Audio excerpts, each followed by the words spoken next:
하나님 말씀 보겠습니다. 요한복음 17장 17절부터 23절까지 말씀 보겠습니다. 요한복음 17장 17절부터 23절까지 말씀입니다. 신약성경 177쪽에 있습니다. 교독하겠습니다. 그들을 진리로 거룩하게 하옵소서. 아버지의 말씀은 진리니이다.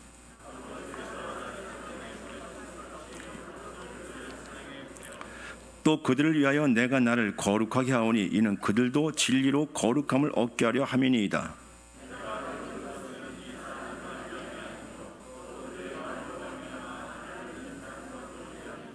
아버지여, 아버지께서 내 안에 내가 아버지 안에 있는 것 같이 그들도 다 하나가 되어 우리 안에 있게 하사 세상으로 아버지께서 나를 보내신 것을 믿게 하옵소서.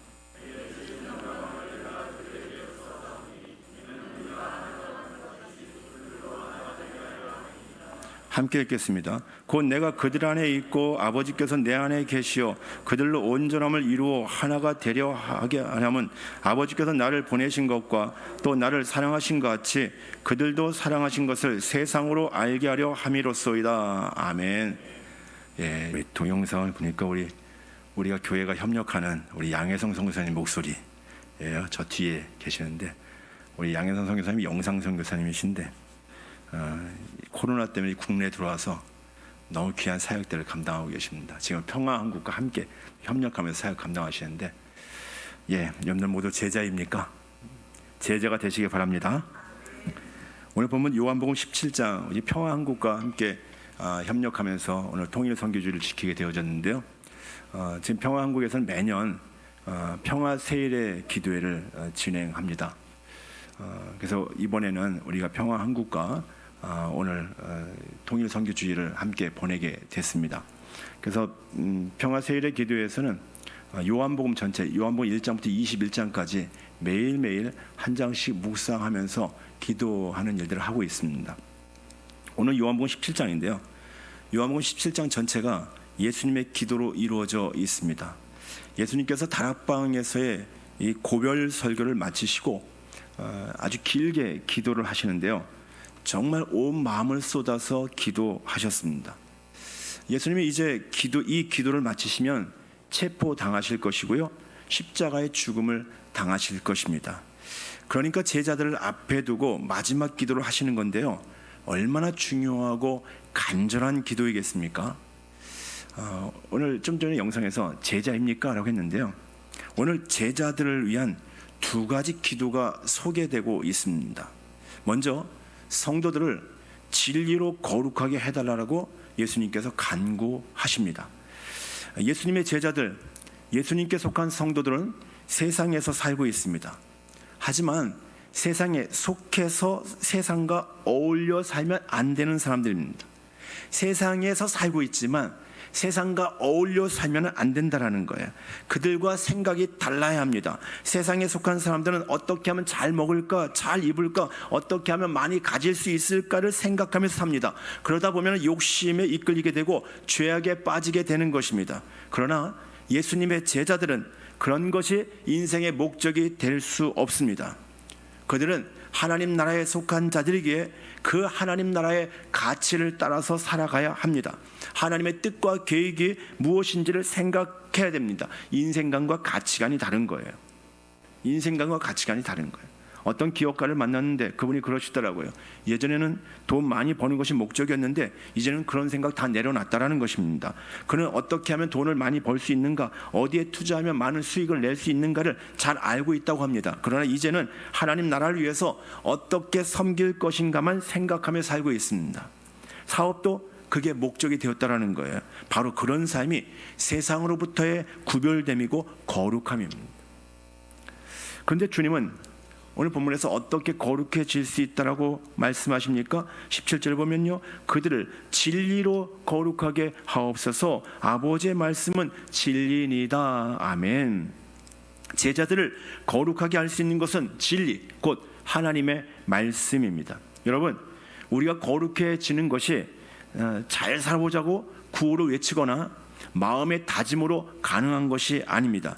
윤리, 도덕, 교육을 많이 받는다고 거룩해지는 것 아닙니다. 진리의 말씀으로만 거룩해질 수 있습니다. 아멘. 우리는 원래 죄된 존재였습니다. 죄덩어리였다라는 거예요. 선한 것 하나 없는 죄인이었습니다. 그런데 예수님이 그런 내 대신 십자가의 죽으심으로 우리는 주님의 생명으로 살게 되었습니다. 그게 거듭남인데요. 그게 거듭남인데 성경은 거룩한 하나님의 자녀로 거듭난 것을 말씀으로 낳았다라고 선언하고 있습니다. 야고보서 1장 18절에 보면요, 그가 그 피조물 중에서 우리로 한 첫 열매가 되게 하시려고 자기의 뜻을 따라 진리의 말씀으로 우리를 낳으셨느니라 라고 말씀하고 있습니다. 고린도전서 4장 15절에 보면요, 그리스도 예수 안에서 내가 복음으로써 너희를 낳았음이라. 베드로전서 1장 23절에 보면 너희의 거듭난 것은 살아있고 항상 있는 하나님의 말씀으로 되었느니라. 아멘. 하나님의 말씀으로, 복음으로 우리를 낳으셨다라고 말씀하고 있습니다. 거듭난 것이 진리의 말씀으로 거듭난 거예요. 그러니까 하나님의 말씀은 우리 존재의 형질입니다. 우리는 하나님의 말씀으로 되어진 자들이에요. 그러니까 우리 안에 하나님의 말씀으로 충만할 때 비로소 거룩하게 살 수 있고 거룩하게 살 수 있는 능력이 우리 가운데 있다라는 거예요. 여러분들 정말 능력 있는 그리스도인이 되기를 원하십니까? 그러면요, 늘 말씀으로 충만해져야 됩니다. 우리가 악에 빠진다는 것은 그 순간 진리의 말씀에 이끌리지 않는다는 증거입니다.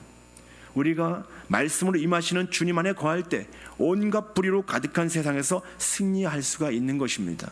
왜 교회가, 왜 그리스도인들이 세상에서 잘못 산다고 손가락질 받고 있습니까? 말씀으로 충만하지 못하다라는 거예요. 말씀을 많이 알고 있는데 말씀대로 살지 않는 거예요. 말씀이 그들 안에 삶에 내재되어 있지 않는 거예요. 단지 지식으로만 알고 있는 거예요. 말씀과 전혀 다른 삶을 살고 있습니다. 디모데전서 4장 5절에 보면 하나님의 말씀과 기도로 거룩하여짐이라 라고 말씀하고 있습니다. 우리 교회가 이 말씀과 기도 두 가지를 다 붙들고 있어요. 한 가족, 한 말씀, 하나 되는 111 큐티 운동을 지금 작년부터 하지 않습니까? 또 한마음으로 하루 1시간 기도하는 111 기도 운동을 하고 있어요. 이 말씀과 기도의 두 기둥이 든든히 세워지고 있다면 우리는 거룩한 삶을 살 수 있다는 거예요. 여러분, 우리는 이미 거룩한 하나님의 자녀 되었습니다. 그렇다면 우리에게서 거룩함이 드러나야 합니다. 바로 하나님의 말씀이 우리 가운데 풍성할 때, 진리를 따라 행할 때 그 거룩함은 더 온전해질 것입니다. 우리의 마음과 생각이 얼마나 하나님의 뜻과 계획에 일치되어 있는가를 확인해 보시길 바랍니다. 그것이 거룩함입니다. 예수님께서 우리 성도들, 제자들의 거룩함을 위해서 기도하고 계셔요. 잡히셔서 십자가에 죽으시기 전에 주님이 간절히 기도하신 내용 중에서 바로 우리들의 거룩함을 위해서 기도했다라는 거예요. 두 번째, 예수님은 성도들의 하나됨을 위해서 간구하셨습니다. 예수님은 자신이 아버지와 하나가 된 것 같이 제자들, 성도들도 하나 되기를 기도하셨습니다. 이 하나됨은 예수님을 따르는 성도의 본질입니다. 그러니까 우리가 막 나뉘어지고 분열하는 것은 전혀 성도다운 모습은 아니다라는 거예요. 비진리를 따르는 세상과는 분리되어야 하지만 하나님의 자녀들과는 하나 되어야 합니다. 근데 어떻게 하나가 된다고 말씀하십니까? 22절에 보면요, 내게 주신 영광을 내가 그들에게 주었사오니 이는 우리가 하나가 된 것 같이 그들도 하나가 되게 하려 함이니이다. 아멘. 24절에 보면요, 그 뒤에 본문 뒤인데요, 아버지여 내게 주신 자도 나 있는 곳에 나와 함께 있어 아버지께서 창세전부터 나를 사랑하심으로 내게 주신 나의 영광을 그들로 보게 하시기를 원하나이다. 아멘. 예수님은요, 창세 전부터 아버지와 함께 영광 가운데 거하신 분이십니다. 그 하늘의 영광을 예수님이 제자들에게도 주셨다라는 거예요. 내게 주신 영광을 내가 그들에게 주었사오니 제자들에게 주셨다라는 거예요. 그리고 그들도 그것을 보고 알기를 원하시고 있습니다. 여러분, 예수 믿는 우리가 왜 하나 되지 못하는지 아십니까? 세상의 시시콜콜한 것에 마음을 쓰고 있기 때문입니다. 진리 안에서 하늘의 영광스러움을 바라본다면 우리는 세상의 것들이 다 별거 아니다라는 것을 알게 될 것입니다. 진리가 아닌 웬만한 것들은 다 무시하며 살 수 있는 것입니다. 왜? 영광을 바라봤으니까, 영광을 보고 있으니까. 영광을 보고 있지 않으니까, 영광을 붙들고 있지 않으니까 자꾸만 세상에 시시콜콜한 것, 세상에 별로 중요하지 않은 것, 쓸데없는 것, 거기에 마음 쓰고 살아가는 거예요. 그리고 우리가 그 주님의 영광을 함께 누리는 성도들이 그 영광 안에서 하나가 된다라는 거예요. 그 소망 가운데 살아가는 거예요. 여러분, 우리가 이미 주신 그 영광의 소망 가운데서 하나 될 수 있기를 바랍니다. 세상의 것들에 마음 쓰지 마시고요, 주님의 영광을 바라보십시오. 그러면 자연스럽게 하나가 되는 거예요. 주님이 말씀하셨어요. 그리고 장래에는 주님 계신 곳에 함께 거하는 완전한 영광을 누리게 될 것입니다. 이미 영광을 얻은 여러분, 하나됨을 힘써 이루어 가시기를 바랍니다. 남북이 하나 되는 거예요. 하나님의 영광을 함께 바라보며 하나 되는 거예요.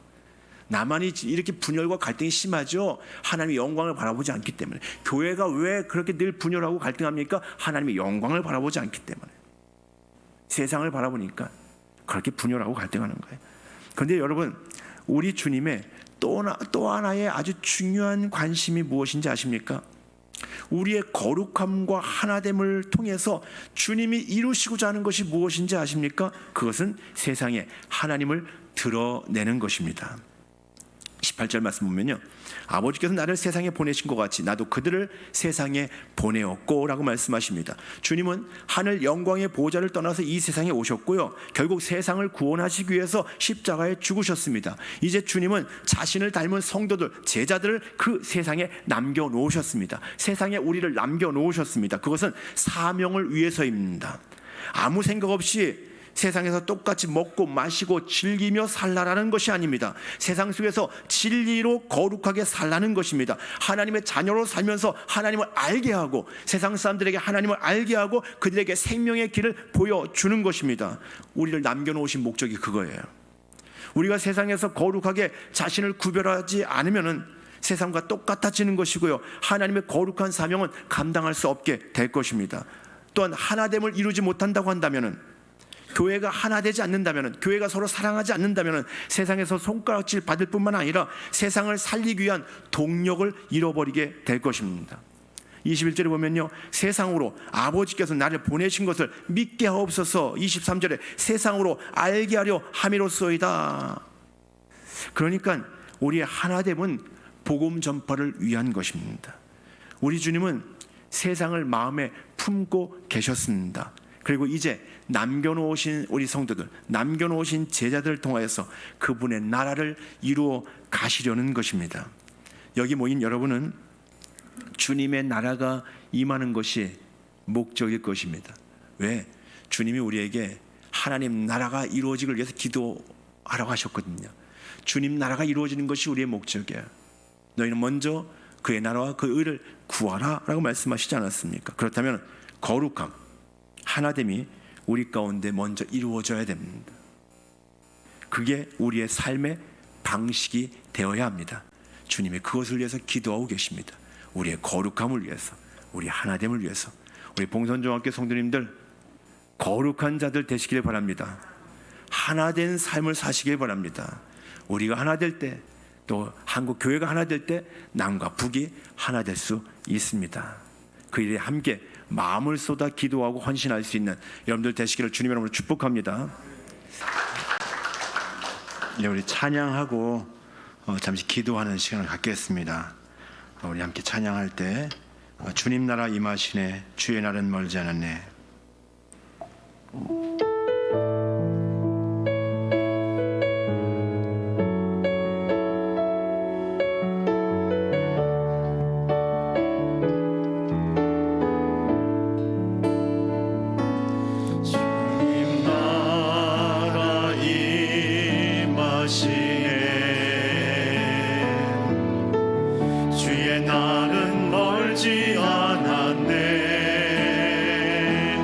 너는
하시네.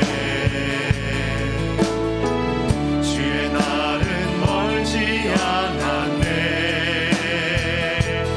너는 일어나 주를 따르라. 하나님 널 부르시네. 세상은 아직 어둠 속에 빛 대신 주 보기 원하네. 너는 일어나 그 빛을 바라라. 주님의 영광 내게 임했네. 일어나 주 위에 서라. 강한 용사여. 주님이 너와 함께 하시네. 주께서 다시 오실 길 그 길에 이어가라. 영광의 주님 오 하나님아 곧 오시네.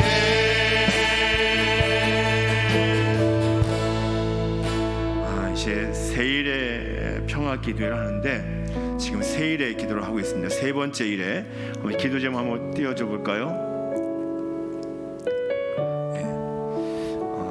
세 번째 일에 사랑과 헌신, 내 계명은 곧 내가 너희를 사랑한 것 같이 너희도 서로 사랑을 하는 이것이니라. 우리 함께 좀 읽어볼까요? 시작. 죽기까지 우리를 사랑하신 예수님, 십자가의 길을 걸으시고 우리에게 새 생명을 주심에 감사드립니다. 주님과의 첫사랑을 일깨워 회복하며 오직 그 사랑 안에만 끝까지 거하며 헌신하게 하소서. 두 번째 읽겠습니다. 사랑, 용서, 화해의 본이신 주님, 우리의 무기는 하나님의 말씀, 서로 사랑하라는 명령에 순종하는 것임을 고백합니다.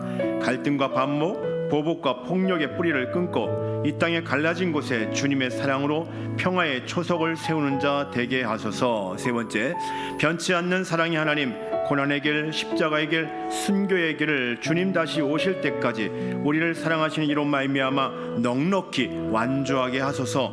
주님께 받은 사랑을 나누며 예수님을 온 마음 다해 따르게 하소서. 예수님의 이름으로 기도드립니다. 아멘.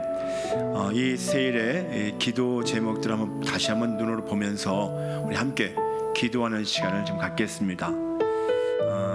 말씀을 통해서 또 하나님께서 우리에게 거룩함과 하나됨으로 결국 세상 가운데 하나님을 드러내며 하나님 나라를 이루는 일에 우리가 살기를 원하고 계십니다.